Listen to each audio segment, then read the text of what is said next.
حتی اذا جاء امرنا وفارت النور،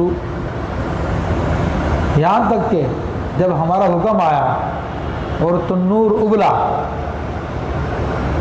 قل نحمل فیہا من کل زوجین اثنین، تو ہم نے فرمایا کشتی میں سوار کر لے ہر جنس سے ایک جوڑا، نر و مادہ، و اہلک، اور اپنے اہل والوں کو، الا من سبق علیہ، سوائے یہ کہ جس کے بارے میں سبق علیہ القول، حکم جاری ہو چکا ہے، ومن آمن، اور ان کو سوار کر لیجیے جو ایمان لائے، وما آمن معه الا قلیل، اور ان کے ساتھ ایمان والے کم ہی لوگ تھے۔ اب یہاں پر اللہ تبارک و تعالیٰ نے ایک تو خبر دی کہ جب ہمارا حکم آ گیا، یعنی اللہ کا عذاب آ گیا۔ سیدنا نوح علیہ السلام کے زمانے میں جو عذاب آیا تھا وہ پانی کا عذاب آیا تھا،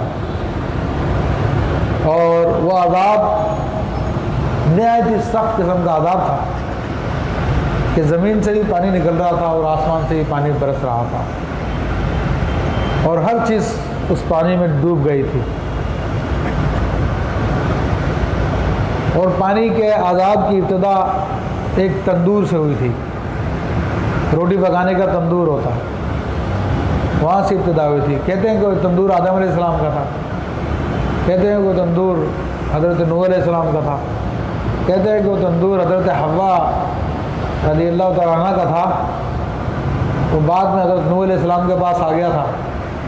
تو بہرحال اس تندور سے پانی نکلنے لگا، تو اور ایک بوڑھیا وہاں پہ روٹی بنا رہی تھی، تو اس نے نوح علیہ السلام کو آگے بتایا کہ تندور سے پانی آنا شروع ہو گیا۔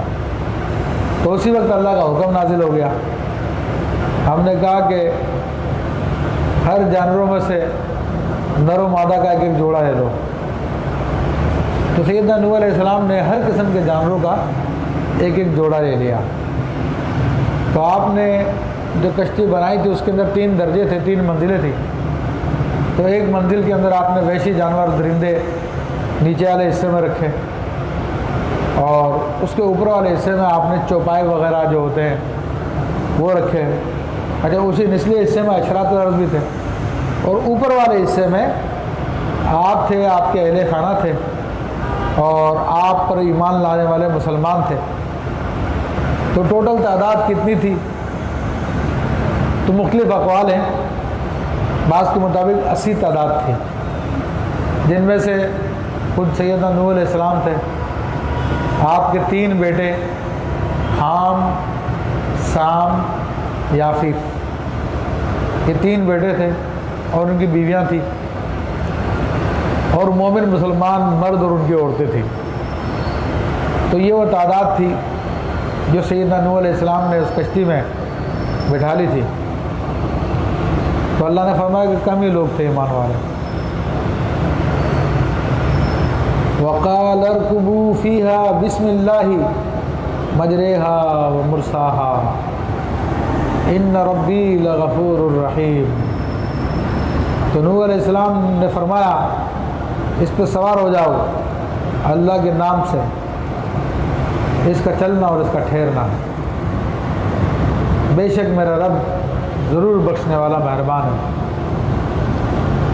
تو سیدنا نوح علیہ السلام نے اللہ کے حکم کے مطابق ان سب کو سوار کر دیا اور خود بھی سوار ہو گئے، اور پھر آپ نے اپنے قوم کو جو کہا کہ سواری کس طرح سے کرنی ہے، کہ اللہ کا نام لے کے سوار ہونا ہے، ٹھیک ہے، تو اسی کے نام سے اس کا چلنا ہے اور اسی کے نام سے اس کا ٹھہرنا ہے۔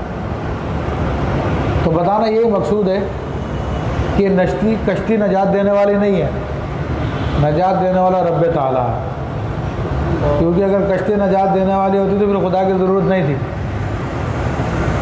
لیکن بتا دیا کہ اصل نجات دینے والا خدا ہے، وہ چاہے تو کشتی کو پلٹ بھی سکتا ہے۔